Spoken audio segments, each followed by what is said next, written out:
preview time. So let's take a look at what's coming your way.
Three simple circles, a quarter and two dimes, probably the most universal symbol ever created by man or mouse. What is it about Mickey Mouse? Mickey Mouse to me is light. There's like a lot of dark in the world, and he's hope. It's magical to be able to channel all of our hopes and dreams, the innocence that we eventually lose and would like back. Never lose sight of one thing, that it was all started by a mouse. The story of Walt and Mickey wasn't just one continual success after success. It was stumble after stumble. Mickey Mouse started in the Roaring 20s, but almost immediately the Depression fell. You have groups saying, we want Mickey to help get us through World War II. The American dream has suffered, but Mickey is able to bring that back. Just like America splits in the 60s, Mickey Mouse splits as well. And those coexist in this one character. If you have an issue with authority, Mickey Mouse is your guy. Mickey has taken the world by storm. This is something otherworldly. He gets so big that he becomes this reflection of who we are. How is that even possible with this little mouse? What would a culture from another planet think of seeing Mickey on everything? They might say, take me to your leader, and it would be Mickey. He had become this divine figure that you didn't mess with. We began a process to bring Mickey forward. He's everywhere. Everywhere. Everywhere. It's overwhelming. Like, leave me alone. Oh, no. Okay, let's do that again. Mickey is a thing we all share. There aren't many of those around. Almost 100 years later, after all the things that Mickey has been through, he's still here. We love a mouse. How crazy is that? That's a little absurd. You've always been my best friend.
is going on, everybody? Happy Monday. And it's so awesome that we're already in November, and we hope that we at the Dads, not always on wrestling, can make this Monday a November Monday to remember with our show today. We're talking about ECW's version of WrestleMania and the matches contained therein, November to remember. And this was a pitch from the Renegade because he was an ECW fan before it was cool for me to be an ECW fan, dang it, because I didn't get to watch a lot of this stuff. So I'm happy to be doing this list. JJ came off a pretty busy week last week. We had Halloween. We had our visit Disney the day before that. You started your Sandra Bullock month, I should say, last week. It's been it's only going to get Mr. Toad stats from here. It's a wild ride to the finish of the year. Man, last month was so exhausting doing a movie every day. And I'm going to turn around and do it again next month. Some days with like the Rankin Bass and stuff, there's going to be 2 or 3 in the course of a day. Yes. But it's just made me realize that I need to keep doing the Monday, Wednesday, Friday, new release Saturday thing for the time being until we can get completely stable here in our situation and I can focus 100% of my energies into this and not have to go out in the real world and work. Then I can go back to doing every day a review. So here's the groundbreaking news bulletin. Renegade isn't going back to daily reviews next year. At least not yet. Not until things get a lot more stable around here, because at the end of the day, it was just mentally exhausting for me trying to get through everything. And it's not fair to the house for me to have to tie up the TV in the living room basically 24/7, 365 to watch stuff. For notes. Right, exactly. You mentioned Rankin Bass. I did not even remember this last week, and that's because we were so focused on Halloween and Michael and the whole thing. But I didn't get a chance to mention on any of the shows I did the previous week when it actually happened. But I do want to acknowledge the passing of Jules Bass back on October 25th. Of course, one of the founders of Rankin Bass, and unfortunately, he passed. I mean, I say unfortunately. Lived a long damn life. He was damn near 90 years old. So good on him for being long lived. But yeah, I mean, the Rankin Bass movies, even at our generation, figuring, you're late 70s, I'm early 80s, that was our Christmas jam, especially on CBS, man. Those movies showed every single year. And now they're on Freeform about 400 times each throughout the course of December. But, The Rankin Bass Saga and Charlie Brown and the Grinch. Every year. That was like solid.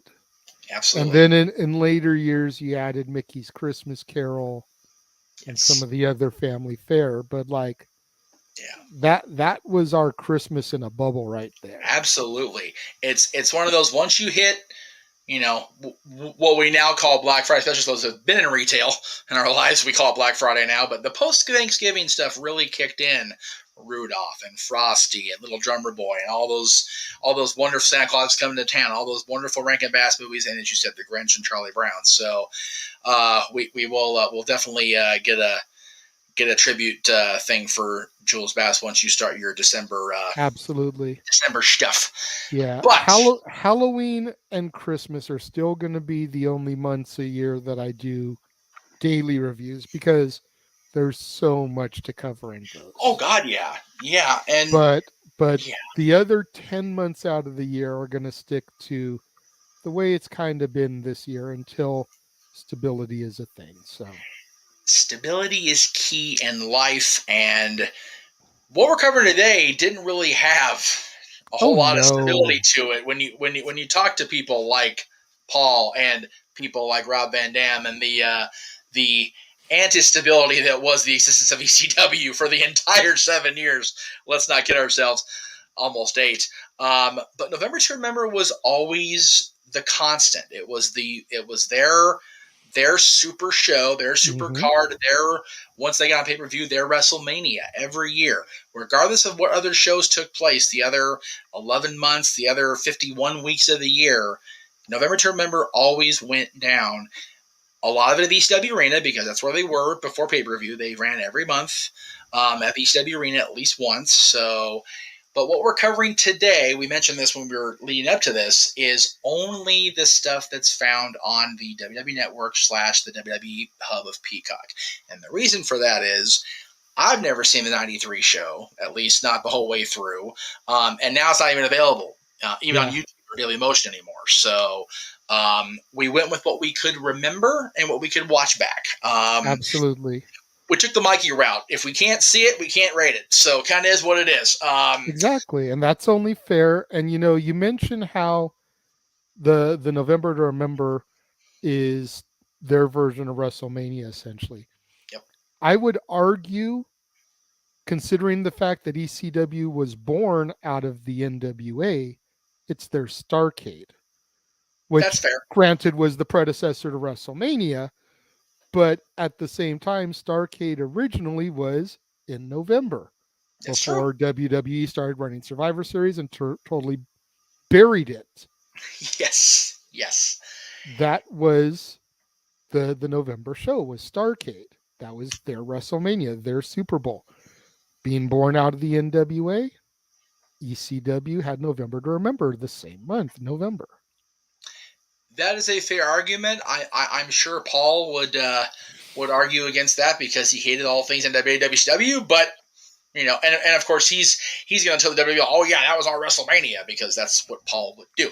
Right, but you figure 93 was just removed from the NWA portion. Not even yet officially, yeah. So, which may be why you can't find it. That is a very good point, because you figure the WWE retroactive history of ECW, if you will, really starts on August 27th, 94 with the big moment with Shane and throwing down the 10 pounds of gold, which we've covered ad nauseum on a lot of my stuff the last 20 years. So, including an interview with him right around the same time of year. But actually around this time of year, should say October or November. So, but we are here because November to Remember, it is November. It is November 2nd. It's November 7th already. Like, it's crazy that this year is just... And you mentioned how busy October was. October was the first month I went literally full into Disney cast member mode. So, yeah, we've just been bouncing around. I've bounced around the damn Southern California region, bounced around different counties the last 30 days. So it's cool that we get together we're taped on a Thursday. We're not going to kayfabe y'all. It's a random Thursday that we both happen to be available. So we get our shit in when we can, and it's going to be Brian Cage it. That's it, and it's going to be even an interesting challenge next month when we talk about what we're doing next month at the end of the show, because we haven't taped a damn thing for December. So the other November show's already in the can and in the editing bay right now, as a matter of fact. So working on that. But other than today, we ain't got shit taped. So it'll be fun to get that all done by December 5th. But we digress. By the shirt. Yes. JJ's going to start us off because it's a wrestling show. Exactly. And like you said, this was my brainchild. I figured we already did Survivor Series. We already did Starrcade. Yes. And we haven't really given a whole lot of love to ECW.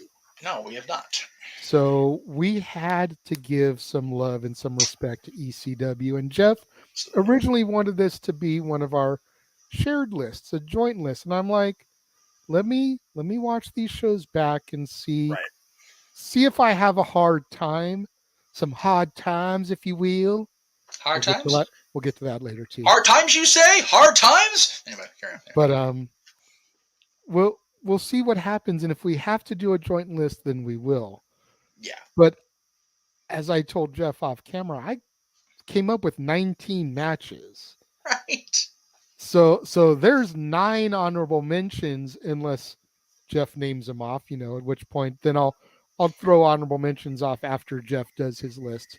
That way I can mark them off if he says them, but Well, I did say this to him before we started. It's like, I have a feeling that with 19 that you threw up, you throw 9 of them out, we're probably going to have very similar lists anyway. So if it ends up being a joint collaboration show by sheer mistake, so be it, because there's so much good shit on November to Remember cards. Yeah. It's really hard to, kind of narrow it down. It's honestly one of those, whatever we don't mention, with the rare exception of a few, and there were some duds during the November shows, without a doubt. Without question. 100%. Can't buy that shirt because we don't own that shit. We should, but we don't. Damn you, Conrad. You freaking. Anyway, roll tide on that shit, I guess. And yes, you're a horseman, Jeff. Whatever. You're still not a good country music artist, as we talked about last show. But anyway, or actually not last show, last week on Renegade's Reviews. I'm all mixed up. We're taping out of order. I'm all confused. I definitely found this challenging, more challenging than he did, as far as coming up with 10 to narrow it down to, because there's some really good, and there's some really bad. So, with that being said, take us away, my friend. All right. Well, number 10 is on my list for sentimental reasons. Okay. We're just going to start it right there. Everything else on my list, I've got some pretty solid reasons for. This one, sheer sentimental. It's the Blue World Order versus Dastardly Danny Doreen and the Amish Chicken Plucker Roadkill. Okay, this should be good. That was the 1998 November to Remember. Now, okay, the BWO, we all love Stevie, we all love Meanie, we all love Nona. But you got to figure this was just months before Meanie would go to WWF and become Blue Dust. Oh God, yes. So you've got the BWO running wild in ECW, taking over, as Big Stevie Cool would say. Yes. And then Danny Doreen and Roadkill. You figure this was about 8 or 9 months before a certain fiery redhead by the name of Miss Congeniality would enter their fray. And then, of course, she would become Lita in the WWE alongside S.A. Rios. She wasn't with them for that long because she caught eyes very quickly. But when me and my dad started watching ECW, my dad gravitated to Roadkill. There was just something about this big dude and some of the stuff that he could do in the ring that caught my dad's attention. And Danny Doreen, man, to say he was like the second coming, if you will, of Owen Hart, as far as looks and ability. Oh, yeah. Definitely. Like, Doreen had something special about him that for whatever reason just never could get harnessed by the main companies in the way that Stevie was, that Nova was, even going on to become Simon Dean, and even the Blue Meanie was able to be harnessed by the main companies. Briefly, yes. Doreen and Roadkill just didn't have that marketability for some reason, and it's a shame because they were that great big monster small technician combo. Like, mentioning Doreen and comparing him to Owen, Roadkill very much was a smaller, less Samoan version of Yoko. Like, if you think that Owen and Yoko dynamic, that very easily was Doreen and Roadkill. You just had an Amish wrestler as opposed to the Samoan being Japanese. Yeah. Amish chicken plucker. Yeah, I always like both of them. I know they were factored into the relaunch in 2006, which we don't talk about very often because reasons. And they were there during that big brawl at the end of the original One Night Stand. Yep, they were. At least Danny was there for Rob's celebration. I'm pretty sure Roadkill was there too. Forgive me for not remembering the big giant Amish guy in the background, but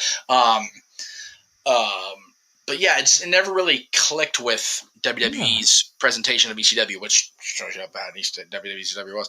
Yeah, exactly. I mean, if Paul Lee was booking it, he could have gotten them over. But yeah, I think so. With Vinnie Mac booking it, not so much. Yeah, I still say that had they let Shane book WWECW, would have been a lot different situation, and maybe we could have got something out of it. But like they've said over the years, you call it anything else but ECW, it has a chance to succeed.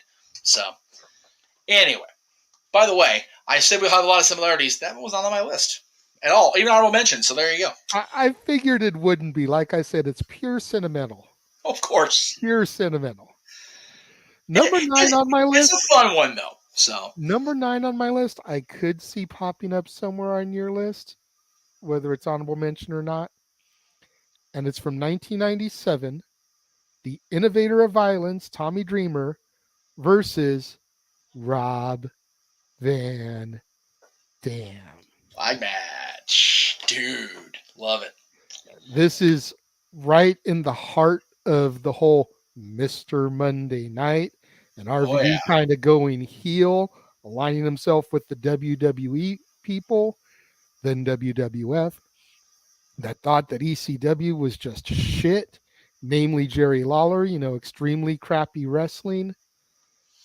And Tommy Dreamer, man, he was the heart and soul of ECW, trotting out there to defend its honor.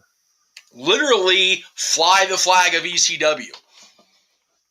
So that's a good. That was on my list, of course, and not just because it's Rob, but because that was it could have been, should have been a major point because it was the literal right to fly your company's flag match. So good. And Fonzie's so good in this. The freaking ring announcing of Fonzie is so good in this whole time period. The executive vice president of extreme affairs for it's like, Jesus Christ. What the shit, Paul? Fonzie is that guy. And don't get me wrong, I love Bill Alfonso. He's a great character. Yes. But you want to just face or heel, you want to reach through the screen, grab his whistle, and just shove it up his ass so far that it comes back out his mouth. For real. Because he's so annoying with that. Dude, my and dad. I get it. It's his shtick. Yes. Walter status, stick to my shtick. That's right. But, oh my God, does it get old. Fonzie was so over and so recognizable. We're walking out of the Kings game. Again, we're taping on Thursday. On Tuesday night. And the guy at B-Lot is just we trying to traffic control, and he's like, my dad goes, how much for me to RVD have been freaking kick that thing up Fonzie's ass? I'm like, and for your dad to make that joke, because I forget sometimes how much he actually watches. Like, I think of him as just an Undertaker guy. Like, he'll watch the Undertaker segment and he's done. Right. But I forget sometimes how integrated he is with it. So to hear a joke like that, number one, you're like, damn, Frank, okay. Mad respect for the reference. And the other side, you're like, that's pretty brutal, Frank. Okay. And number three, that in you.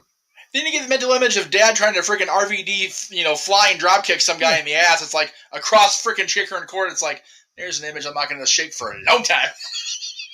Dude! Woo! Well, perfect transition here, because going into my number 8, we talk about arguably RVD's greatest adversary in ECW. Jerry Lynn versus Lance Storm from 1998. Ooh, that was a good one. Also on my list. Just two guys getting in there and just showing their ability. And I think people are starting to gather a whole little theme to my list, like where ECW is known for the violence and the extreme nature. You're getting a lot of like solid wrestling on my list. Yeah, and people forget sometimes that while they were extreme and there was violence and there was all the weapons and the flaming tables and everything, Oh yeah. I think people forget sometimes that the other side of the coin for ECW was just that aggressive, technical wrestling. Yep. Which is something that neither company was showing at that point. No, very much cartoony on both channels for the major companies. That was a huge part of the narrative of Rise and Fall. Was that Paul was like, yeah, we had all this stuff, but we also had Eddie Guerrero and Chris Benoit and Dean Malenko and Chris Jericho and Taz, then once WCW took all them, they had the Luchadors, they had Mysterio, they had Psychosis, they got Super Crazy and Tajiri. Yep. And even Conan, who wasn't a cruiserweight luchador by trade, but he's the one who brought all those guys in, much like he brought them in WCW. So Paul always found a way to adapt. You adapt or you perish. And it took him a while to perish because he kept finding ways to adapt. And this style of wrestling to counteract, respond to the narrative that ECW is all about blood and guts and violence and weapons, really shows in this match alone. I mean, remember, this is 98. ECW was already on its no longer at its peak where it should have been on pay-per-view years before. It was on pay-per-view at this point, like November 98. But, Jerry was just getting ready to go into that series with Rob in 99. And Lance Storm was kind of a island unto himself. He and Justin, I think, were together at this point. If I'm wrong, I think he was still in the triple threat. Well, I think he was hanging around with Candido and Douglas at this point because Bigelow was on his way out or already gone. That's right. Yeah, that's right. Yeah, because Lance got brought into that after Bigelow started to phase himself out. Yeah, because Bam Bam was already in the program with Goldberg, and WCW wasn't signed yet. So Lance was still kind of trying to find his way, but man, he and Jerry's run out there and had a great match. And as I knew they would, looking back, I know, but even as a fan then, I would have known that these two guys, Lance Storm, trained the exact same time period as Chris Jericho with Chris Jericho. Yeah. So, the thrill seekers. Yep. You're going to get that Heart Dungeon training behind you. You're in good. You're in like Flynn, and then Jerry Lynn, who was not Jerry Flynn, had the Mr. JL thing in WCW, and it just kind of was what it was. But he was able to shine as Jerry in ECW. And like I said, not too far off from what we're talking about. He and Rob went freaking into the stratosphere with their series of matches, 99. Exactly. Good stuff. Good shit. Number 7, we're going to go back to 1996. Ooh, okay. And we're going to talk about the man who needed no gimmick. Chris Candido versus Mikey Whipwreck. Okay. Not on my list, but a good choice. I like it. This was when Mikey was almost kind of like that cowardish character. Not necessarily heel coward, but just like that scared, afraid he's going to get his ass handed to him. Yes. He had already been tag champ with Cactus at this point. He had been world champion at this point. Yeah, I was getting to that. Thank you. Yeah, I'm sorry. He had already been world champion and successfully defended against Steve Austin. I say he was a Triple Crown. Yeah. Rattlesnake. Yeah. But which a lot of people forget or don't even know about. Because they don't acknowledge. Steve's time in ECW was so brief. But pivotal for him and for the company. Yeah. And for Mikey. Definitely for Mikey. Austin made Mikey. Oh, yeah. He picked up where Cactus left off and took him to the next stratosphere. He really did. And then Mikey just kind of meandered there until the Unholy Alliance with Tajiri and the Sinister Minister really turned him into something more. And unfortunately, I don't have any of that stuff on my list. The Unholy Alliance only appeared once on pay-per-view, and that was 2000, which one match from 2000 made even contention. Shows you how bad they were at that point. I will say this. Let me rephrase that. Let me rephrase that before you clear your thought there. Not bad, just unmemorable. Right. Go ahead. Did we ever think in 2022 that the surviving, still in the business member of that trio would be Jim Mitchell? Right? He'll be in hard time on Saturday, whereas Mikey and Tajiri nowhere to be found. Man, and I still would love a fantasy booked match between Yoshihiro Tajiri and Shinsuke Nakamura. Right, just once. Oh my just God! Once. Yeah, but to be fair, and just to make it a matches of the generations, throw Taka Michinoku in there too. Shit, why not? There you go. Because, dude, like that's just eras for me right there. Oh, absolutely. Absolutely. But yeah, Tajiri kind of comes and goes. He's still wrestling in Japan occasionally, from what I remember. Mikey beat himself up so damn bad. It's like, God, I'm surprised he can walk, the poor sumbitch. But yeah, Jim Mitchell's still going strong and managing contenders in the NWA, let alone being appearing at all. So good on Jim, man. But yeah, this, again, Mikey with the obscenely extreme gimmick of just afraid of his own damn shadow, let alone getting his ass whooped. And there's Chris, who in 1996 was still technically employed by the WWF. Mm-hmm. And he was just bouncing back and forth. Flounder. Because remember, November 96 figure, in June, he was teamed up with Pritchard as Zip, being managed by not Tammy Sitch, Cloudy. Oh my God. The horror, the memories. He couldn't get out of that damn company fast enough. Right? Because he didn't need gimmicks. That was his gimmick. No gimmicks needed. That's what your shirt says on the back, even though it is what it is. Chris was always best when it was just Chris. Or when it was Chris and Tammy. Not some, and again, the Body Donnas was what it was. It got both of them over like Rover.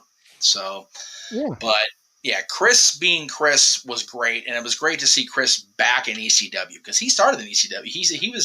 He was an ECW original before the term was even popular. There you go. So it was cool to see him on pay-per-view against, or not pay-per-view quite yet, but on the Supercard against Mikey here. The main stage, if you will. Main stage, yes. There you go. Good call.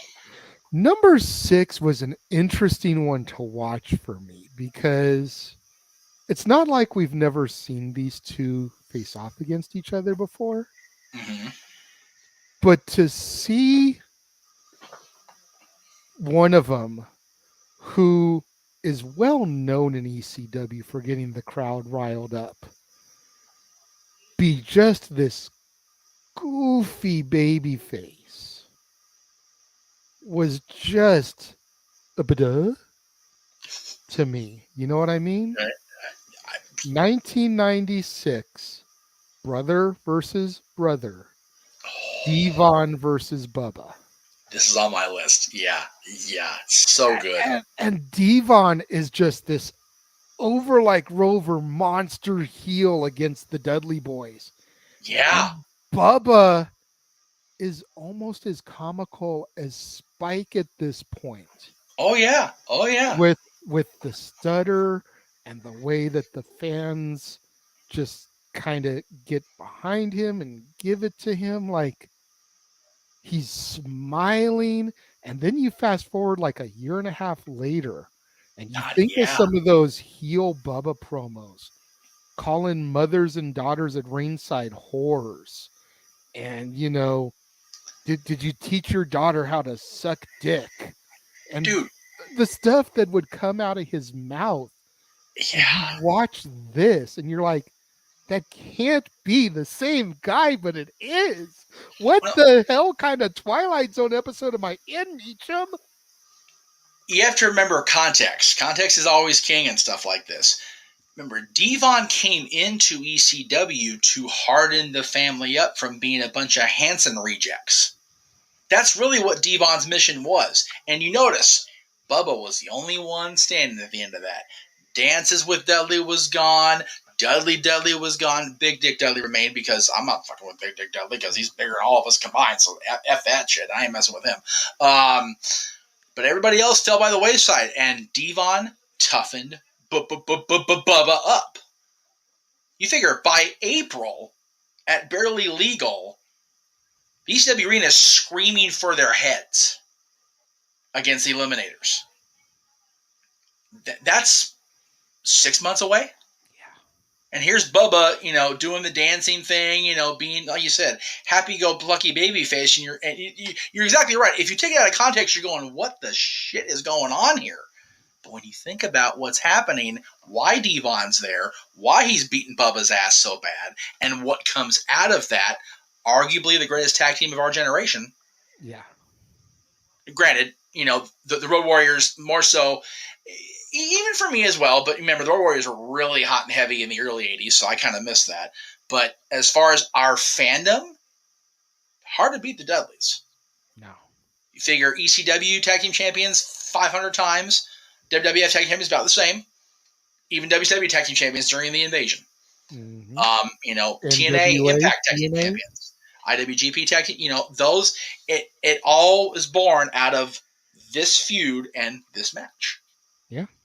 So it's hard to argue with the formula. Paul brought Devon in to rewrite the narrative of the Dudleys, and goddamn, did it work. And you want to talk about what came after the match. Mm-hmm. Number 5 on my list is on my list because of the post-match and how significant the post-match was. Okay. 1994, Tommy Dreamer versus Tommy Cairo. Oh, man. And the match was good. Don't get me wrong. Don't let me take anything away from the match. The match was good considering I had no clue who the F Tommy Cairo was. Yes.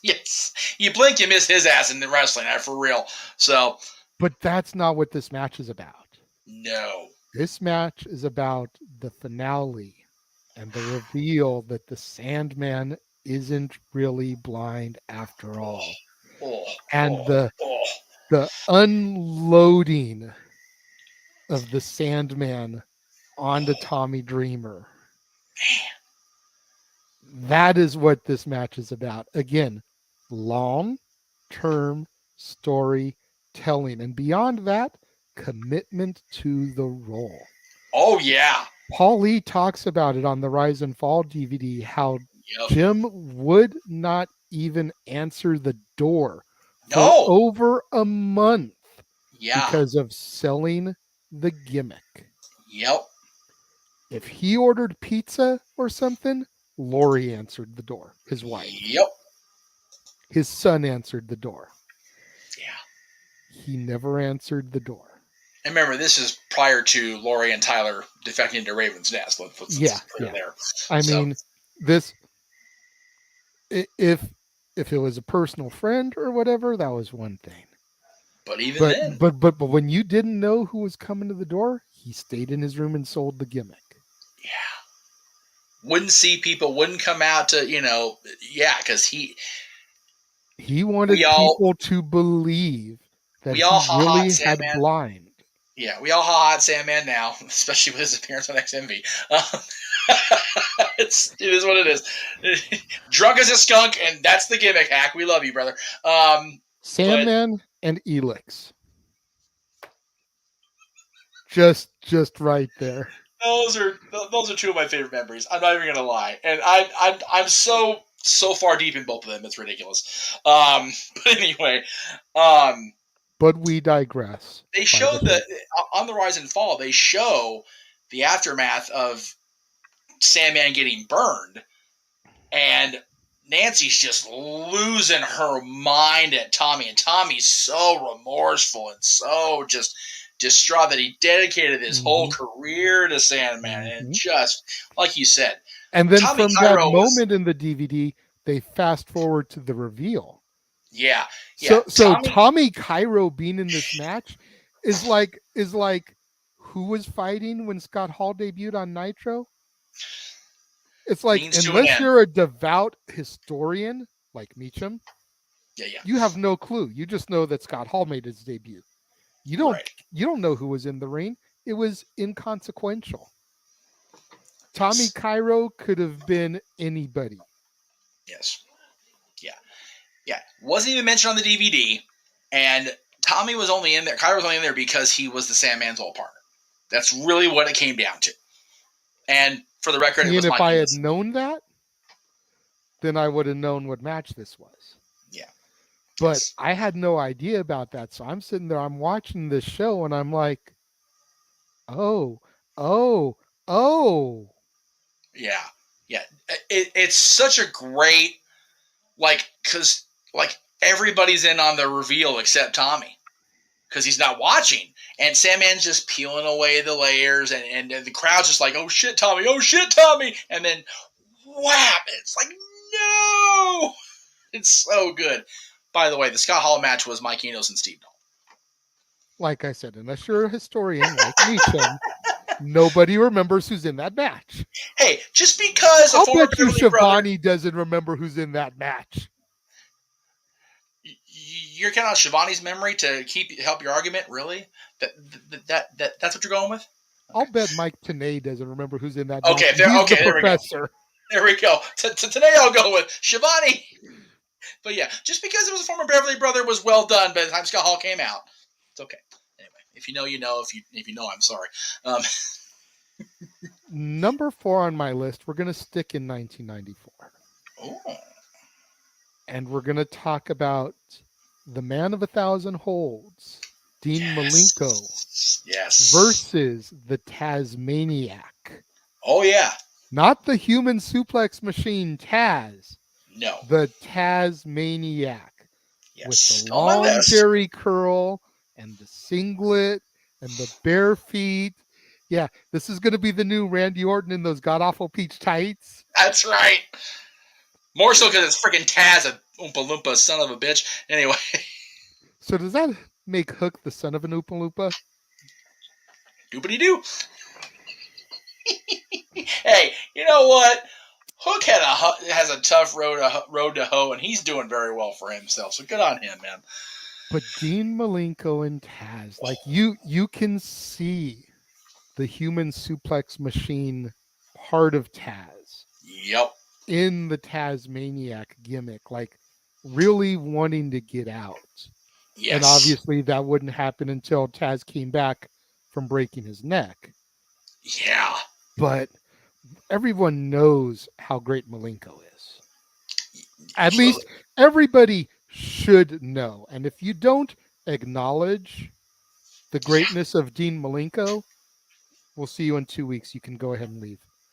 That's right. But for real, he is so damn good and criminally underrated, not just by his own generation, but overall. Yep.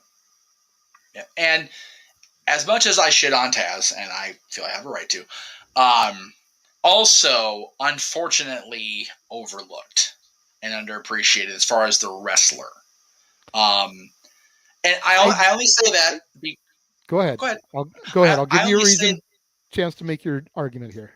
I only say that because a lot of what WWE has put out, yes, they've acknowledged Taz's awesomeness as a killer in ECW, but a lot of the post-us generations of people only know him as an announcer or as a mouthpiece at best, and that's a damn shame, because if you go back to prior to 2000, there was nobody in ECW more critically rated, better critically rated, even Rob, than Taz. And I only say that Rob didn't get there, and I still maintain to this day, I'm sure we're going to talk about another guy later, but I still maintain that Rob was never made the ECW World Champion, and the plan wasn't to do it until the program with Awesome that never happened, is because they had such great world champions in Taz, in, at the time, Shane Douglas, in people like that could, mid-card the show, and Rob could main event, that you had two distinctive, definitive world championship style matches on the card. But Taz, as dominant as he was prior to winning the title, when he won the title in 99, the show was very much about the whole effing show, not about Taz. And that's not Taz's fault. because he was a damn good wrestler, and I dare say he would have been a better champion and may not have left for the WWF had he been better appreciated by both the audience and by the man with the skullet, with the baseball cap. It's fair. I concede that argument, but what I was going to counterpoint that is that while I will concede that point for current generations, the C Nation era of fans and beyond, if you will, because you figure Cena debuted in 02, really caught fire in 05. Yep. So for the C Nation era of fans and beyond to the All Elite era, yes. Yeah, I'll concede that 100%. But for those of us that were in the know, 96 to 2000 Taz was a god in the ring. Fuck JBL. Taz was a wrestling god. What about Baron Corbin? Which is why the whole Oompa Loompa shtick and the way that Taz got later on really kind of gets up in my craw. Yeah. Because Taz was that damn good. Beat me if you can, survive if I let you, wasn't just a catchphrase. It was a way of life. When you step between those ropes with him, you are putting your life on the line and you may not walk away from it. No. It's why Paul's promo before Survivor Series was so poignant. Because he was right. Vince completely cartooned Taz out. As an and announcer. all it took was that job out to Hunter, and he was never the same. No. And that was as ECW champion. It could have been just as damaging to ECW as it was to Taz. It wasn't, thankfully. Because Tommy and Justin saved the freaking title. But yeah, it could have been as detrimental to the title and to the company as it was to Taz. And, they got lucky for another year anyway. I will concede your argument as more valid than mine, because you're right. I still say the majority of that time, yes, he was appreciated very much in not Roman Reigns, but God mode as a killing machine. But that last year, when he was champion, which is a shame, just didn't get the love. No. And that was bullshit. I agree. Number 3 on my list, we're going to jump ahead a year to 1995. Okay. And we kind of touched on this a little bit earlier when we were discussing Storm and Jerry Lynn. And we were talking about the transition from the technicians to the luchadors. Rey Mysterio Jr. versus Psicosis from 1995. My number one, by the way. It would have been so we'll go ahead and... So save what you have to say about it then for your number one, so you can wax proxy on it. Well, I'm just telling you right now, you've got a lot of them on mine, so I'm going to kind of fill in the gaps at this point, because we've done so well talking about this stuff. But I mean, Rey Mysterio and Psicosis brought that AAA Lucha Libre style from Mexico to the States and made it mainstream for the first time, really. Yep. Yes, WCW would come through and they would clear them out and build a cruiserweight division over there. Yep. Much like the technical style, people forget that ECW had it first. Yep. And it's because Paul Heyman was Tony Khan first.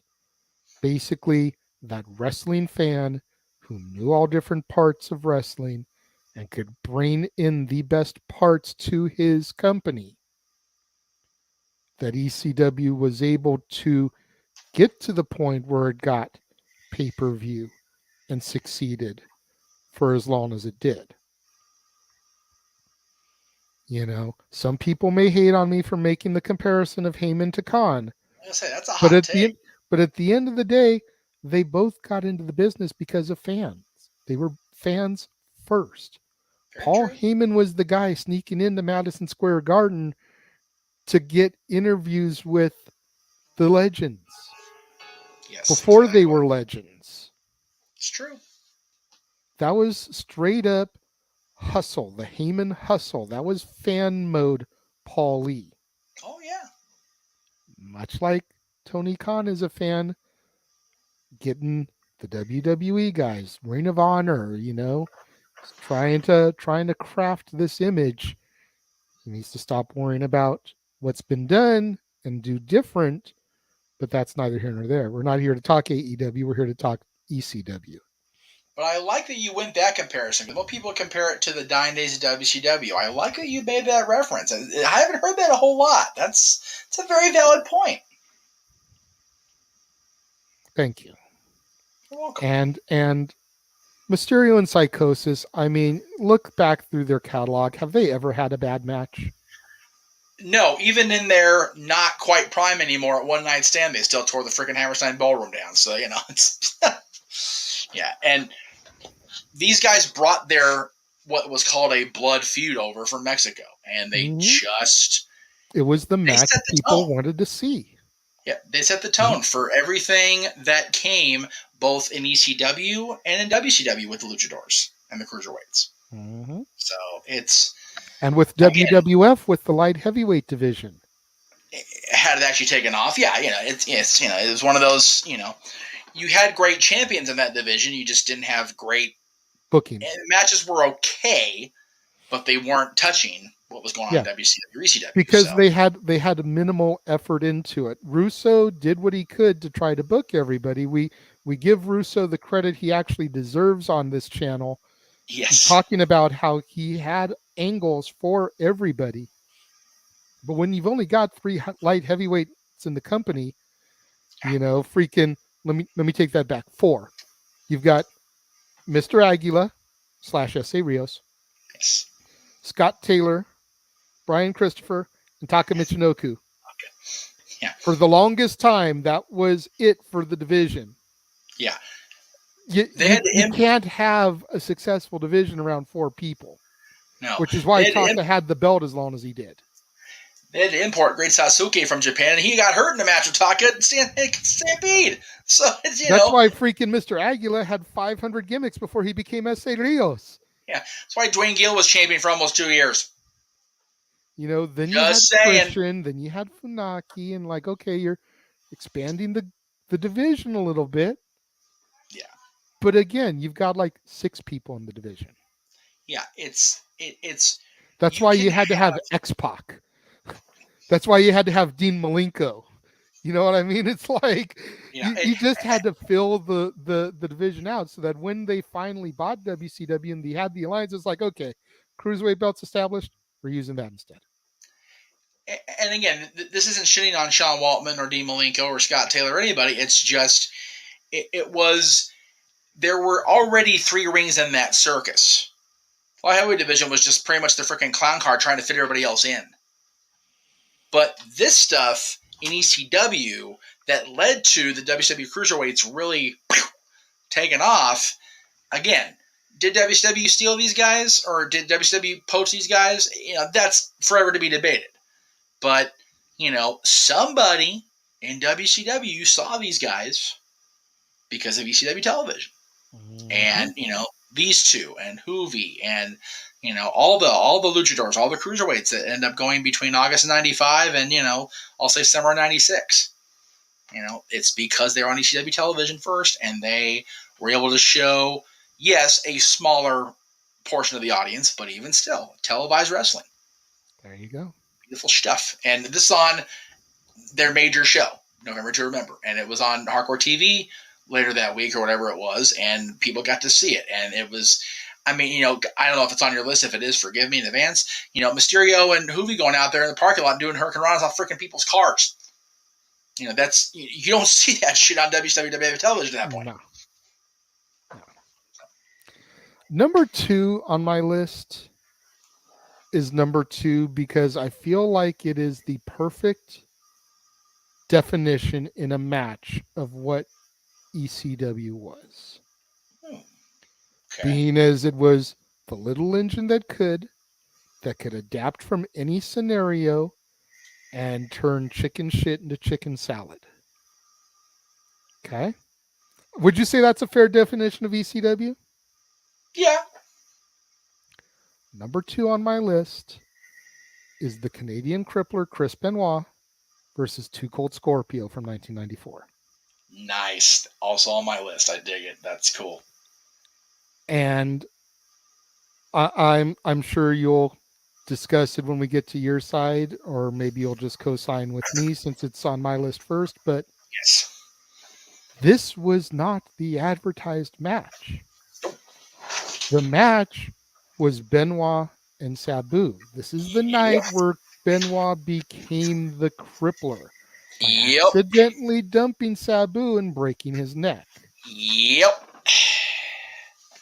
And that's literally less than a minute into the match. Yeah. What do we do with our main event? Paulie's already out there ringside. Got to do something. So here comes some wrestlers from the back. They start trying to distract the crowd, get into things with Benoit. You know, you can say go into business for themselves, but it's all improvised. It's all stall. What's going to happen with Sabu? Yep. There's fighting in the crowds. Yeah.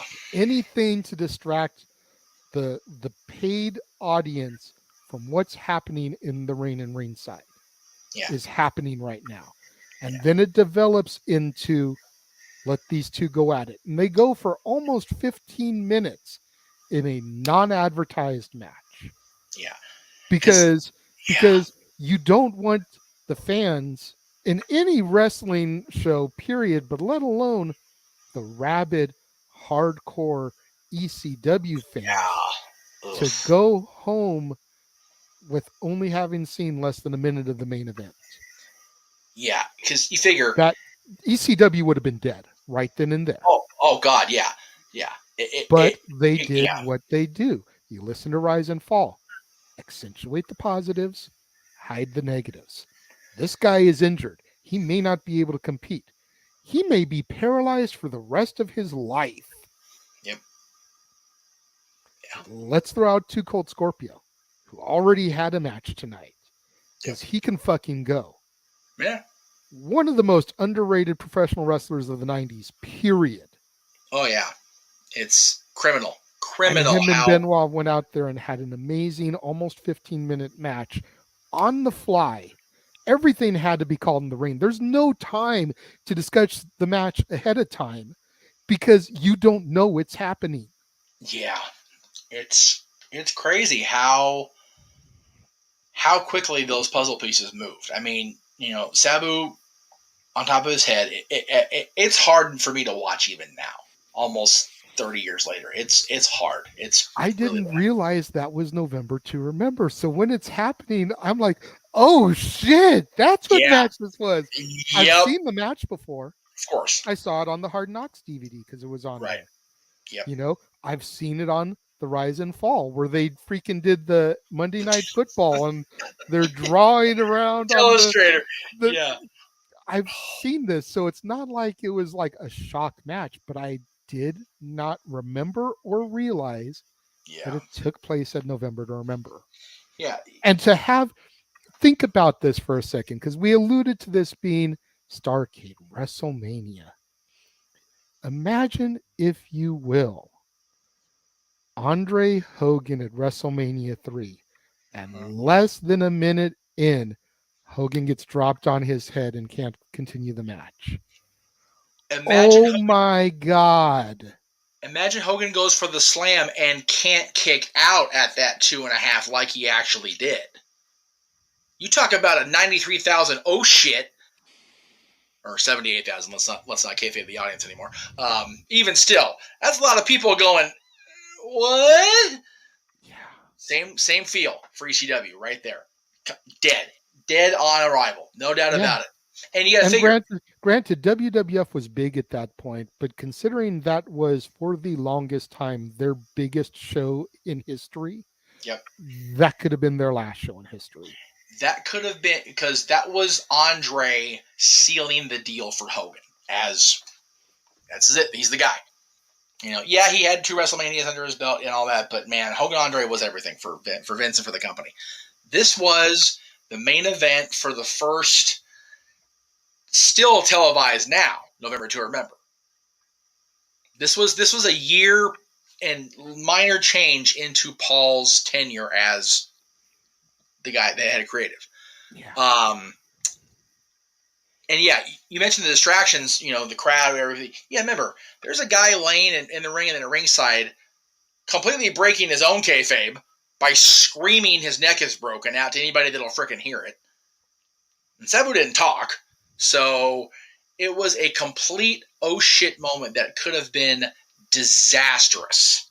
And it was, because Sabu broke his neck. I mean, that's just the long and short of it. Sabu broke his neck in that moment. But it made, Paulie talks about, Benoit going and just being completely devastated and crestfallen after what had happened.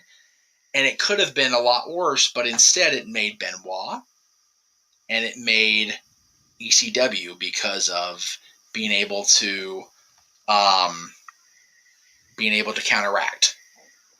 Like I said, it's the match that made Benoit the Crippler. Exactly.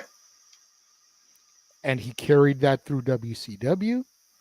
He carried it into WWE before he became the Rabid Wolverine. So, drum roll, please, for number one.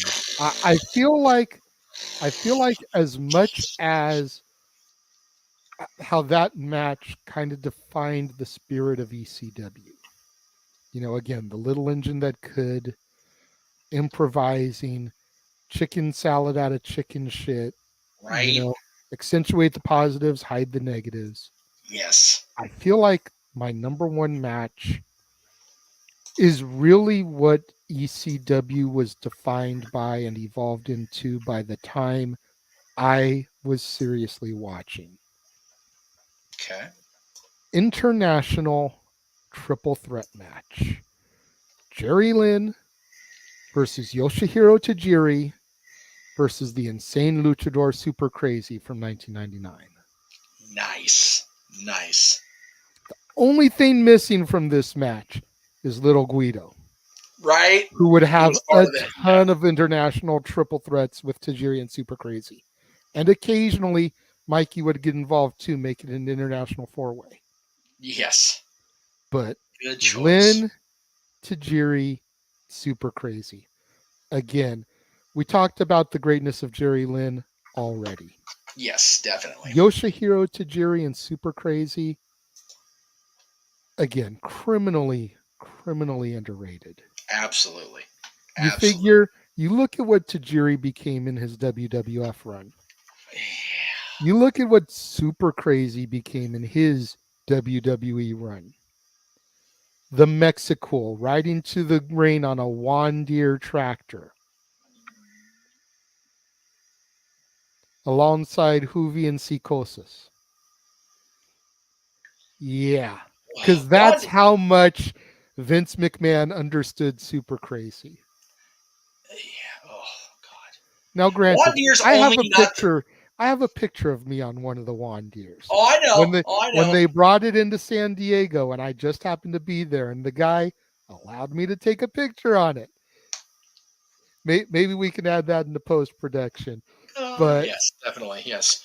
But yeah, I mean, don't get me wrong. I thought it was funny, but it was so stereotypical. Whereas what you saw in ECW was far from stereotypical. Oh yeah, absolutely. And that's why it's so good. I mean, okay, the FBI was stereotypical Italians. We won't even try to fuss around with that. Wait. Okay. I'm just saying, Little Guido Maritato. Okay. Where's my pizza? Tony Mamaluke. Like, okay.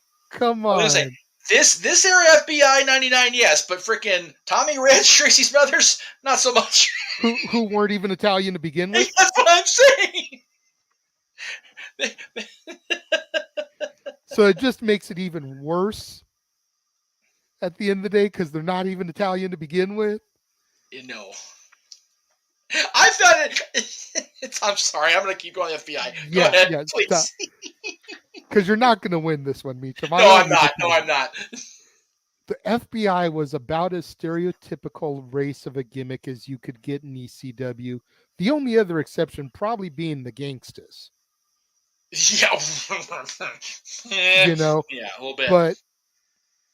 But be that as it may, the Hispanic contingent, the Asian contingent that would come through, man, they got some serious dues and credit and respect, which is something that a lot of other companies don't always give when these people come through.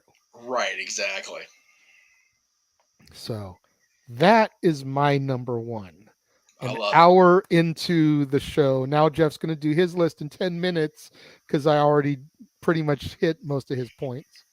There are only two on my list. And they're probably on my honorable mentions. Very So likely. Well, no. What I'm saying is, two of yours were not on my list. Oh, okay. Candido and Mikey, which I told you, I watched it and just completely forgot about it. And then the Dorian Roadkill match with BWO, just because it was what it was. But I do have some good ones, so let me bring my list up now. So I won't just fill the gaps of only two, because that's just ridiculous. But I do have a couple. So also from 95, you mentioned Psychosis and Mysterio being a luchador / cruiserweight phenomenon. The other side of that, you've got the main event from 95. Raven and Cactus against Tommy and Terry. This should not even have been able to have been a thing. Because the month before, Terry Funk damn near got lit on fire by a flaming chair. Because Cactus Jack crazy. Right? And this blood feud between Tommy and Raven had spread so far into the very DNA of ECW that even Terry Funk was brought into it as Tommy's mentor. Cactus was already involved because he turned on Tommy and joined Raven's Nest in the first place. And it could have been completely disastrous. Terry Funk could have died at the October show. It really could have been a thing. I think Terry, either Cactus said it on his DVD or maybe the Rise and Fall itself. They call it November to Remember. What could have been an October to Forget as a result of what happened with the fire chair. But man, these four guys went out there instead and just reminded everybody that we got great wrestling here. You saw great wrestling earlier with Psychosis and Mysterio, but ECW is all about these feuds, these stories, these emotional, internal and external battles within the very souls of our superstars that will just make you forget that you're watching a wrestling show. Mm-hmm. It's one of the things that Paul Lee was always so good at. Horrible with a checkbook. Yes. Amazing with his storytelling in his brain. And when you figure Mick Foley was so far down the primrose path of the anti-hardcore Cactus Jack, he comes to the ring wearing that damn Dungeon of Doom airbrush t-shirt, and then that gets peeled off, and he's wearing a shirt that has a giant profile shot of Eric Bischoff on it, who it may as well have been the Antichrist on that shirt. And on the back it says, "Forgive me, Uncle Eric." Oh my God. How there was not a fire in that show against Mick. And you figure just a few months later, he's in WWF. Right. To the point that he even had a WWF and F shirt created just because. I mean, it was not a Meltzer classic. I'm not even going to try to go that route with this, but it didn't need to be. No. This is one of those where it didn't need to be. No. And it was so emotional and so raw and so hardcore, so extreme that it just worked. Yeah. It was so well done, so well laid out, and luckily executed well enough where people were able to forget about the fact that Terry Funk almost died the previous month. Yeah, The other two I have were okay. This was on my honorable mention list. Cool. It was definitely one of the ones in contention. The other two I have that I went back and forth on that were the two that I didn't have that you didn't have. I kind of went back and forth with they both involve Masato Tanaka, and they're in consecutive years. So 98, it was him and Balls Mahoney against the Dudleys. Yes.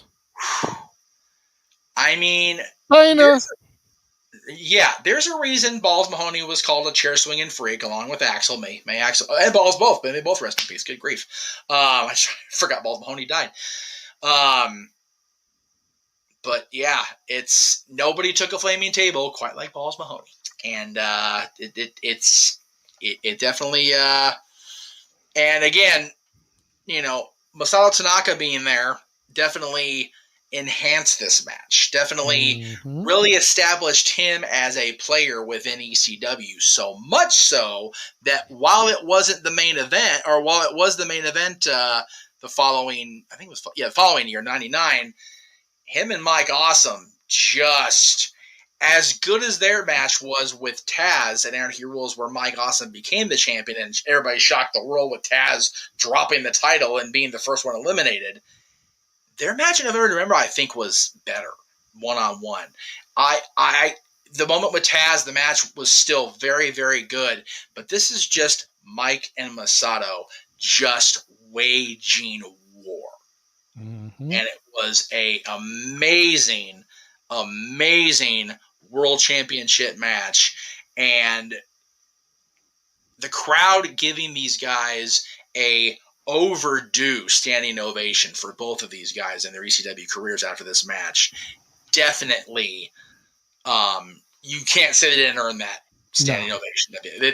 These two, and again, people are going to say what they want to say about Mike Awesome, Joey Styles included, who, upon reflection, probably not the best of words from Joey Styles about Mike Awesome at the end. But these guys really just clicked at a time they needed to click in ECW. Absolutely. The Dudleys were leaving. Taz was on this card against Rob. And, people knew Taz was on his way out. He dropped the title at Anarchy Rules, and people knew he was leaving. And, they gave him the prerequisite shit that he was leaving. You sold out. Yep. Dudleys were already gone. And Awesome. And you gotta think how rough that was for ECW at the time. Yeah. The Dudleys leave. Granted, the same night Raven returns, so you get a little bit of a swap there. Yep. Then you get that unlikely alliance with Raven and Dreamer for a while, which was bizarre as hell. Yeah, felt like a literal episode of the Twilight Zone. Right. Then you have Taz leave. Then you have the shenanigans with Awesome.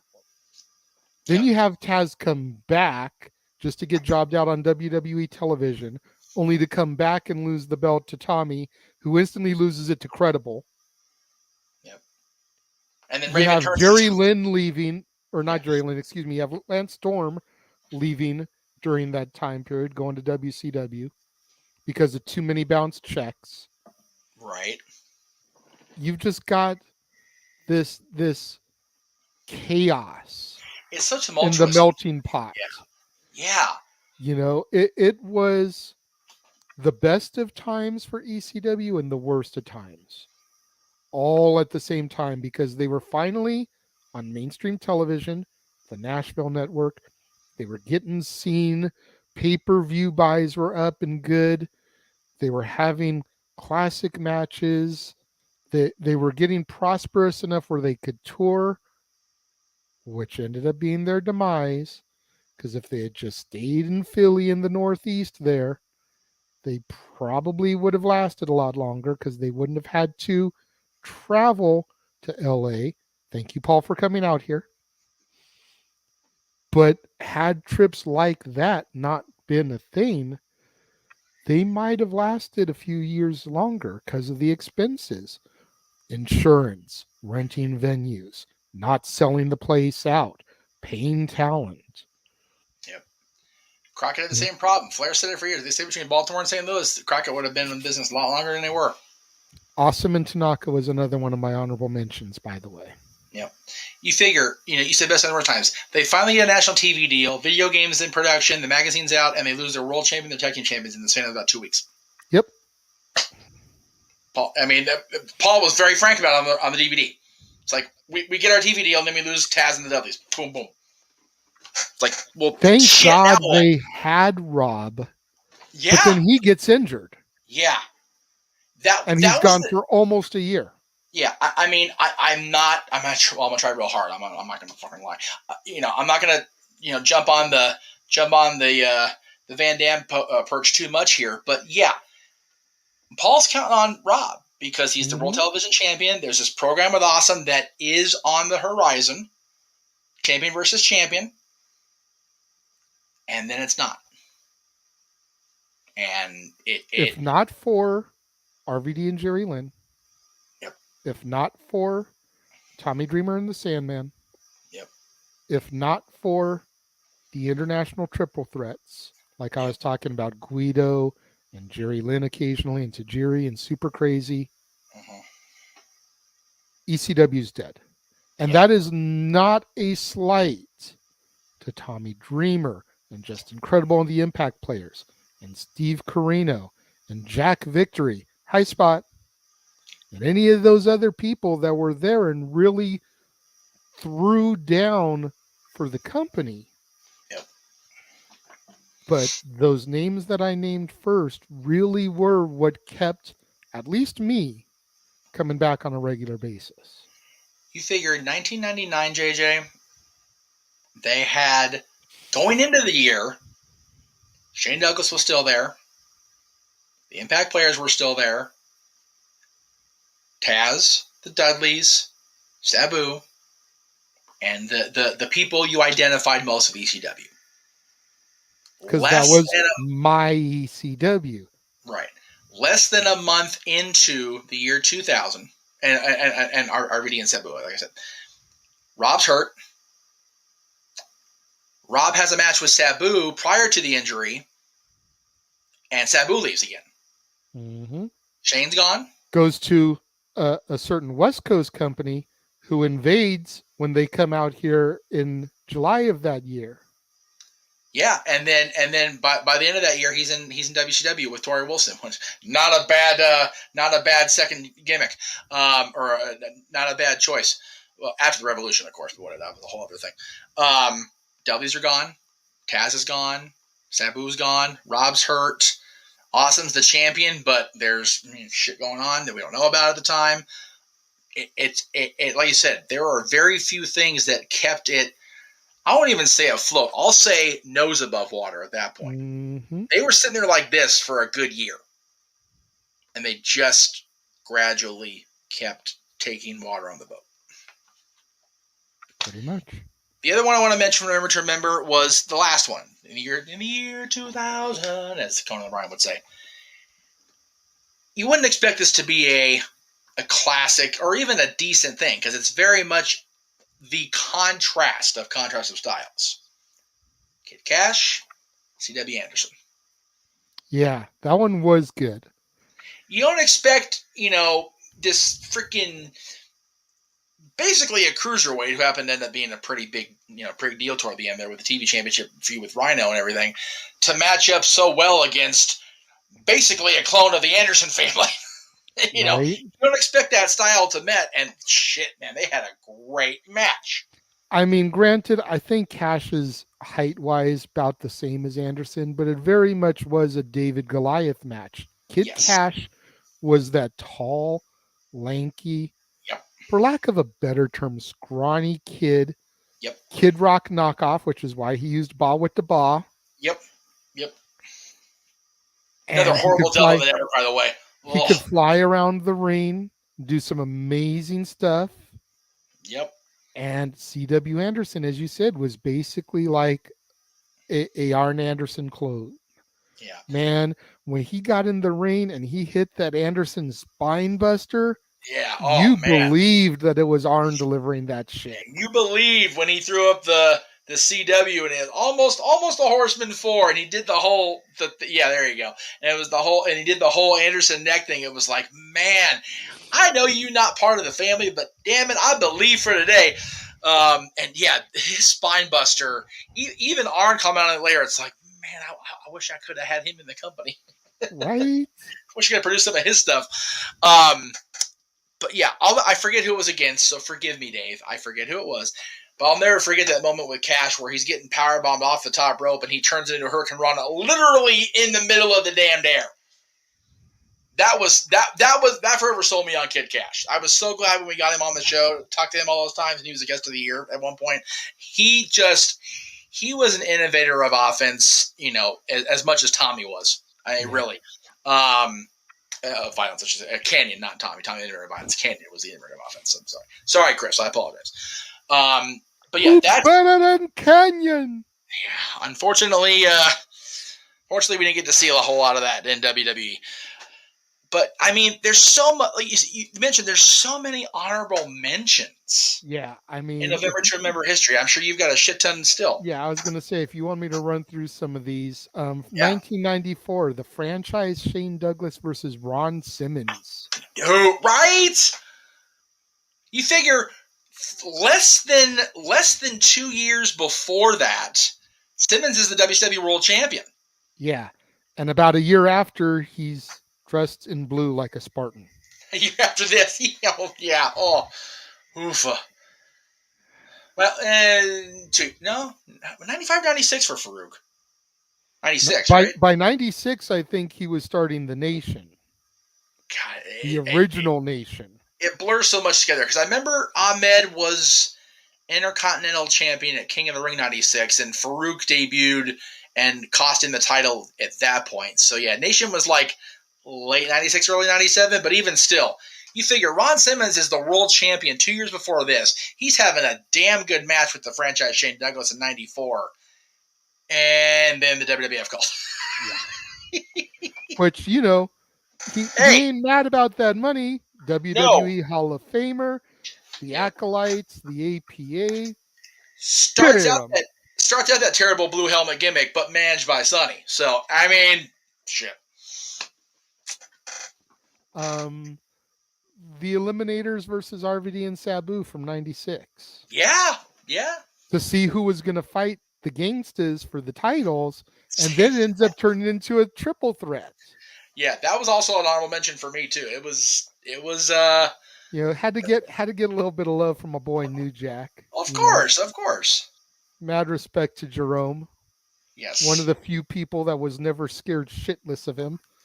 And you know what? I think that might be why he kind of liked me so much, and he's kind of smiling in that picture with him from the YMCA. It's like, this white boy ain't scared of my ass. This motherfucker gets it. It's okay. It's all right. Sandman and Raven from 96. Yeah, God. Anytime those two, I mean, granted, some of their stuff was very, on the Meltzer scale, very much a dud. But just the emotion. This was when we were getting to that Lori and Tyler story. So, I mean, God, Paul, I won't disagree with Paul on most things. I'm not going to lie. But this one in particular, when he talks about it was the most emotional thing they ever did, it was.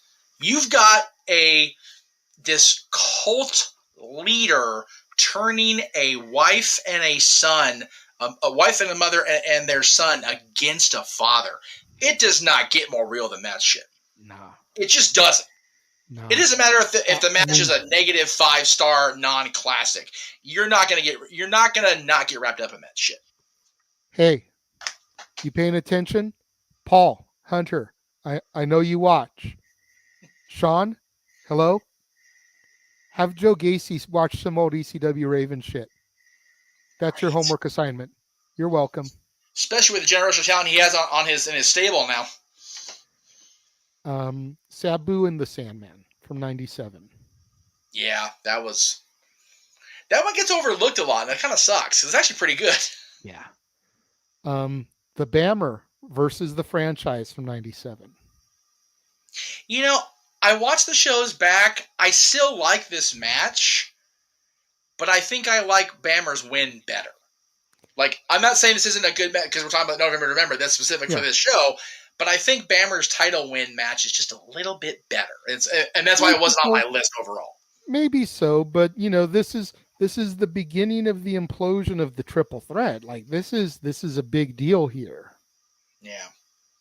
You talked about it briefly when you talked about Awesome and Tanaka, but RVD and Taz from '99 was so good.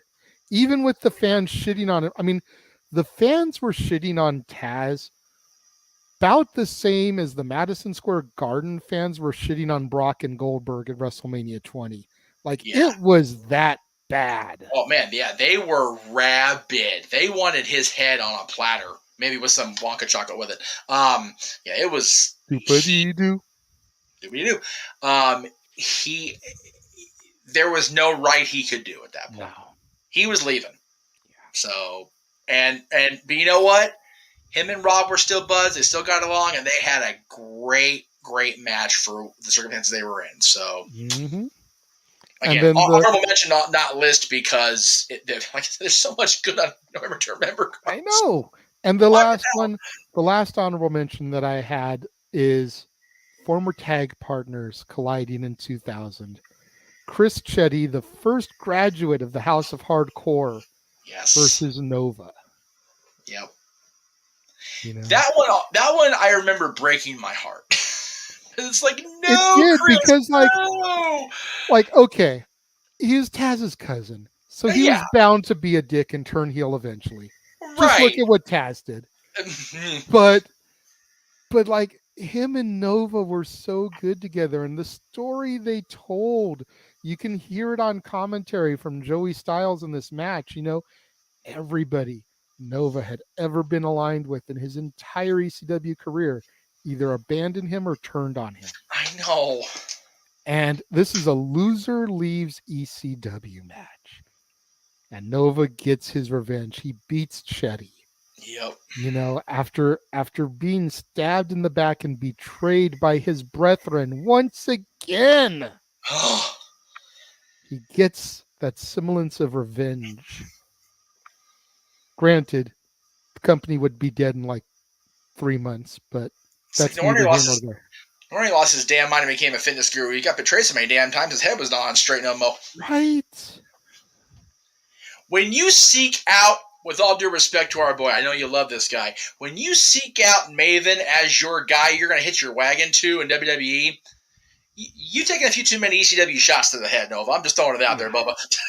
and let's give a little honorable mention to the Blue Boy in 2000. God damn, didn't mean to get himself in shape. Like, I often wonder what ever happened, because he was the blue guy, the blue meanie. He was Blue Dust. He was always that chunky, rotund dude. And then he lost all that weight, got with Jasmine St. Clair. Right. Who is in the 2000 November to Remember. Oh, yes. In the shower. Yeah. And then he stayed that way for a minute. They had their own promotion for a bit, the 3PW. Yep. And then he went back to being. And it's just like, dude, what happened? What happened? Like, you worked so hard and you were looking so good having shed all that weight. And again, this is complete speculation and hearsay. I am not claiming this is fact. I am not claiming I know this firsthand. Let me be very clear on that so I don't get a fucking slander suit later. Okay. I had heard a lot of the weight loss was being with Jasmine. Hey, had a little activity on the side. And that regardless of the physical effects long term, that shit will shed the weight. It will do it to you. Fair so, enough. And knowing what reading what we've read and seeing what we've seen from Jasmine and that industry back in those days, wouldn't surprise me. That's fair. But, Brian really did look damn good in 2000 and late 99 and going into the end of ECW and into 3PW.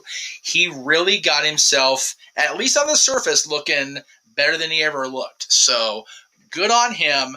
I really think if ECW survived, that really could have been a cool long-term thing to have him and Jasmine more involved than they already were. It would have been a cool thing to say. Yeah. So there we go. Those are our thoughts for November to Remember matches. What do you guys think? What did we forget or leave out? Should one of our honorable mentions have been on the list instead? Let us know. Leave your thoughts in the comments. If you're watching the premiere, leave your thoughts and comments over there next to Jeff.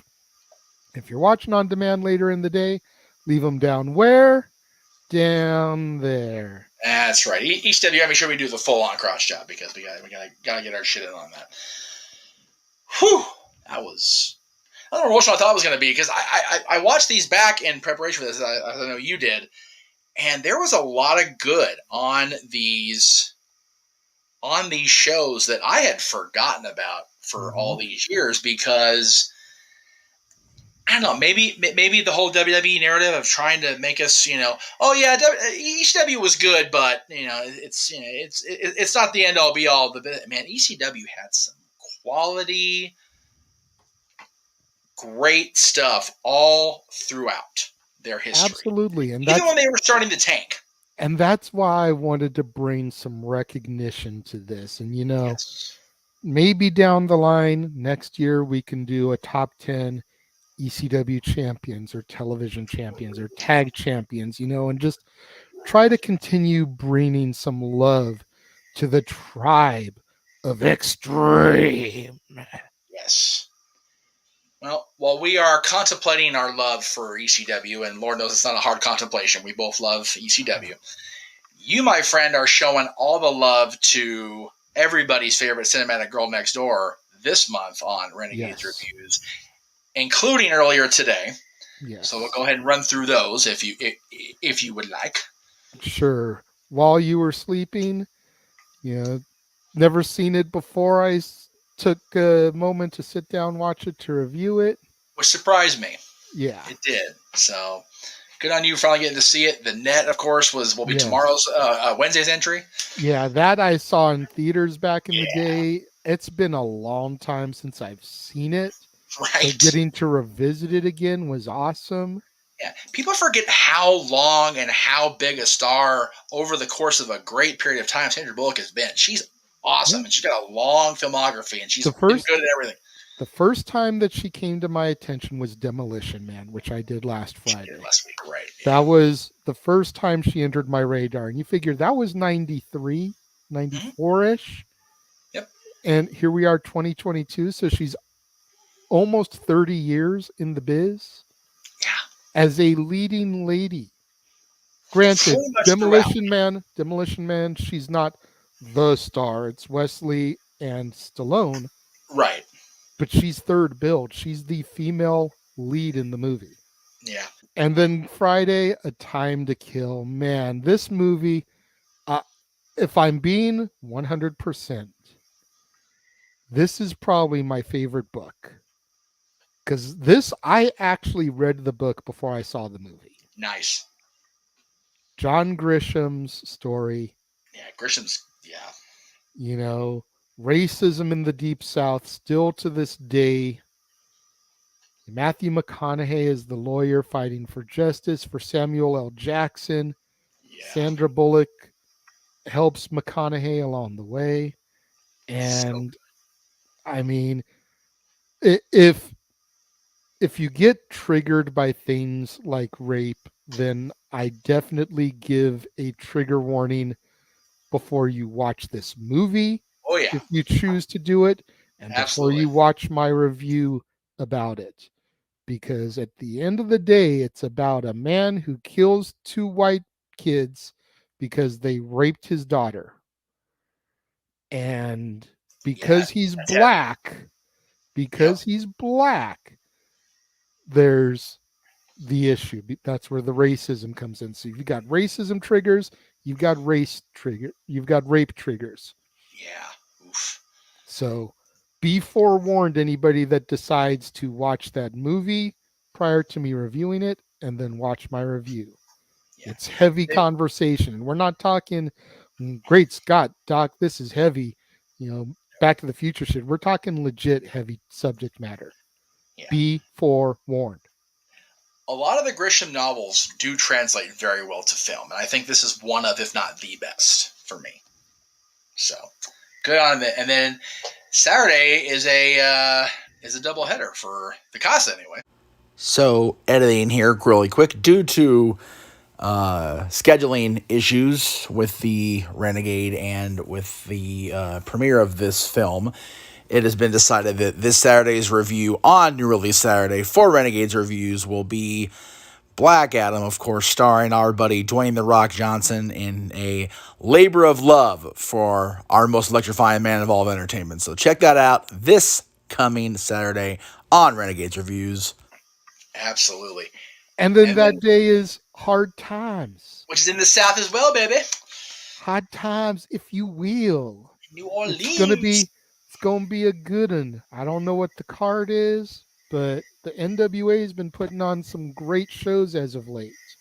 I will indeed be there. I am off duty from the House of Mouse on Saturday. Looking forward to it. Hopefully you will stay off, because I have been told, and breaking news here on the channel, James is going to be out of action for a couple weeks while he gets his head straight.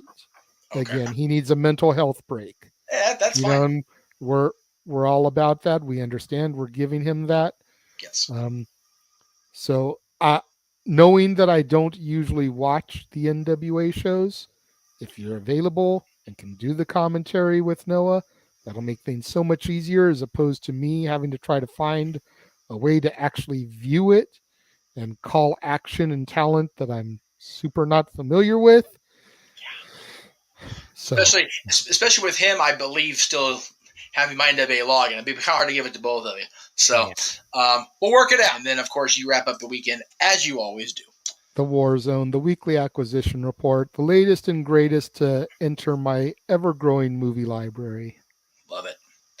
So the next time you'll see us together as the Dads will be coming up 2 weeks from today on both the Casa and the Jeff Meacham Network. Thanksgiving week, we'll be discussing the top 10 charity singles of all time. This was a collaborative effort. Jeff, not really being the music guy, as it will, right? Left this up to me, and I put it together, and I tried to be objective instead of subjective, and I think everything came out very, very good. Very much did, like I said. I think there will be very little argument in the chat room about this, but we are definitely curious to see what people's thoughts are of it. We figure it's Thanksgiving week. It's time to be thankful for everything that's in our life. It's the kickoff of the holiday season, the time of giving, the time of sharing. Let's talk about the charity songs out there, the songs that were recorded and put out there in order to raise awareness for causes and raise funds for causes.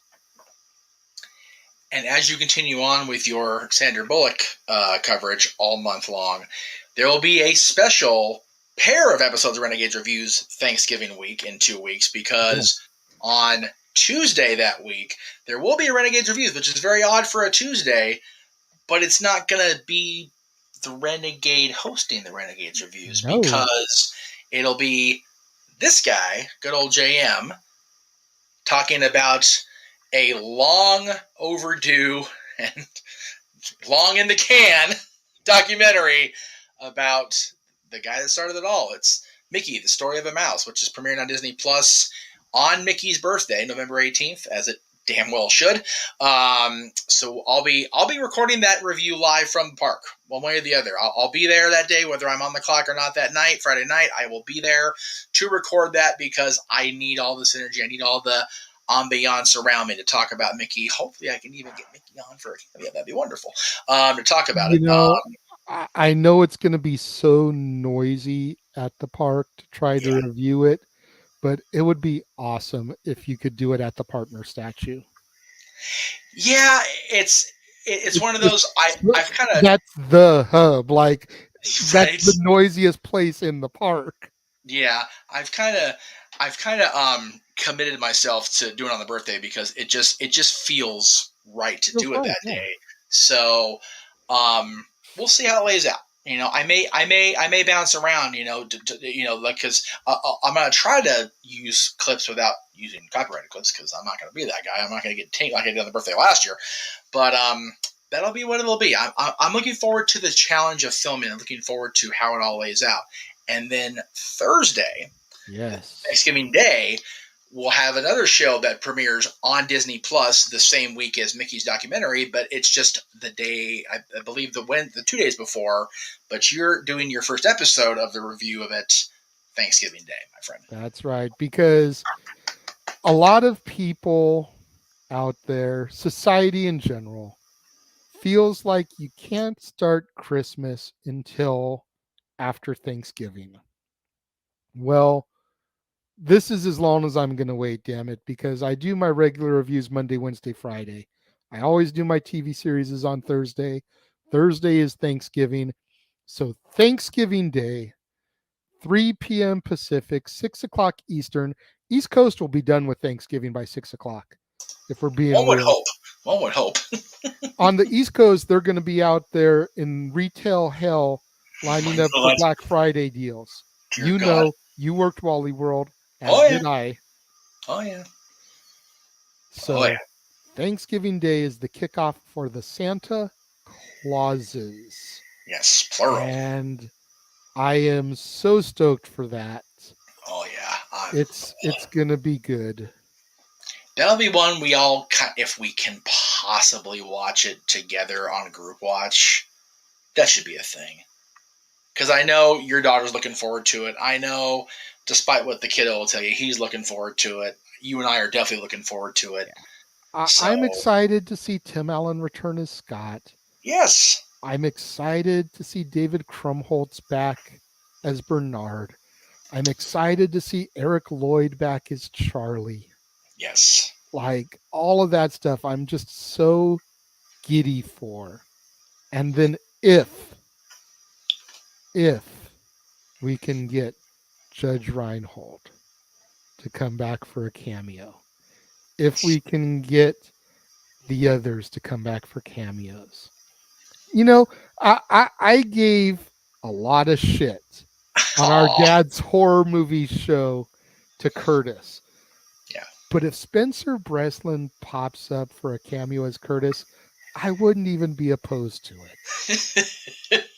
I am a sentimentalist, and you know this. Oh, especially about Christmas. Any opportunity to bring in somebody from the past into the present saga, I am all about, whether I was a fan of theirs or not. You figure when the original Ducks came back in Game Changers in the first season, the only one I was overly critical about was Kenny Wu, because he looked like complete hell. And he was an original Duck. Yeah. And he's wearing an original Duck jersey. Yeah, a little shady. I had issues with that. But it was still cool to see the third Bash brother, considering Portman wasn't there. They waited on Portman until episode 1 of season 2. And he's not even listed in the credits on Wiki with all the other Ducks. He was there for a minute, and then his name got deleted. Like, you didn't see him, Neuralizer. Yeah. And as of this by recording... the way, there's another episode coming up called Spirit of the Ducks Part 2. I wonder if we're going to get more cameos sprinkled in there like we did the first one. I was going to say, as of this recording, Portman's appearance in the first episode is the only thing we've seen of the original Ducks all season, so... Mm-hmm. Better correct that shit. Yeah. Anyway, we're not talking about that. Because we'll go another 20 minutes about just that. Right. That's all coming up just in this month. And then, like we talked about, December, which has not been canned worth a damn yet. We're starting off with our Santa Portrayals episode of Dads. We're having 4 straight Mondays, by the way. Yeah. For the first time since we relaunched, we're having all 4 Mondays be Dads rankings episodes, which we haven't done in a long time. As well as Renegades episodes every single one of those Mondays. Yeah. So JJ is going to need a rest on January 2nd. He's going to need nap time because he's doing Renegades every day, Dad's all 4 Mondays. He's co-hosting Open Mic Night New Year's Eve. He's probably going to be in on the anniversary show the next day on January 1st if I can get my ass out of bed for that. Don't forget, I'm hosting our Christmas edition of Open Mic Night, which will air on Friday the 23rd, as opposed to Christmas Eve Saturday. Which is the eve of Christmas Eve special. Yes. I'll do the graphic. Wait, here it comes. There it is. Oh, Eve of Christmas Eve. There you go. Beautiful. Open Mic Night Christmas special. I'm looking forward to that. We need to have a special opening for that. We need to do some sort of like freaking some with jingles in it, just something just to make it different. The holiday special, it's such a good holiday special. We won't be near as cooked up as Carrie Fisher. Anyway, there you go. Damn. Hey, you know what? We brought Noah up. We brought Noah up to speed on the whole snow versus Coke thing. So we got to keep the theme going for Christmas. Anyway, we terrible. We are bad people, and we're gonna sign off with that because we suck. I don't know if that's the way you want to end it. Let's try to find a way to come back to the happy place. We appreciate everybody tuning in for what really could have been even longer than it was. It just, JJ happened to hit most of the damn marks in November to remember because there's so much good marks to hit on November to remember. And I highly recommend for those of you, like we talked about earlier, in jest we say it, but C Nation era fans and newer to the elite fans. Any of you that were born, bred, grew up in that time frame, go to the Peacock app. Go to the WWE Hub. Look up ECW November to Remember. Watch from 94 to 2000. Give it the credit that it's due because it's a huge piece of ECW's history. Especially that 94 episode. Like I said, that's the reveal of Sandman not being blind and the breaking of Sabu's neck. Two huge points in ECW's history. Yeah, very much. And then 96, like Jeff said, the Bubba and Devon, how that started the ball to the Dudleys evolving to where they went in ECW. Such history, There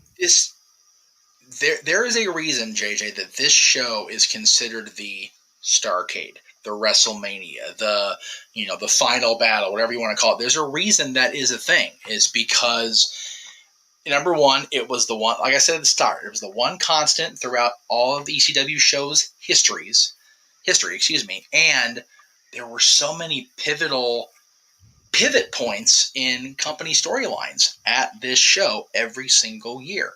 2000 was what it was. Not going to try to, sugarcoat it or whatever. But, 2000 was what it was, seems to be the catchphrase for both WCW and ECW. This is also accurate. But I digress by the t-shirt. Yeah. If you guys don't watch all of ECW, and granted, there's a lot to take in, lots to absorb. I definitely recommend November to Remembers. Those are definitely Wave 2000. Just because you can see JJ. No, you can't see me. I'm not visible on camera, but I'm there. goddammit. But we can see you on the episode of Thunder from Long Beach that same year. That's right. You can see him on that one. That's all over it. All of that shit. All over it, because I was like third row ringside.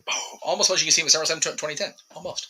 The best opportunity to see me in that is when Stevie Ray comes over to interview Lex Luger. Like, you see me throughout the night, but that's like golden right there. And it's straight up Renegade all day, every day with that shot. Because suckers gots to know. Suckers gots to know. Oh my God, I just forgot about that door right now. Please end the show. I'm done now. Until we come together to pay our respect for the top 10 charity singles in 2 weeks. Yes. Good grief. Thank you for tuning in and joining us today. I am the Renegade JJ Williams. He is the West Coast Professor, Jeff Meacham. Thank you for tuning in and enjoying this episode of the Dads, not always on wrestling, and we will see you next time.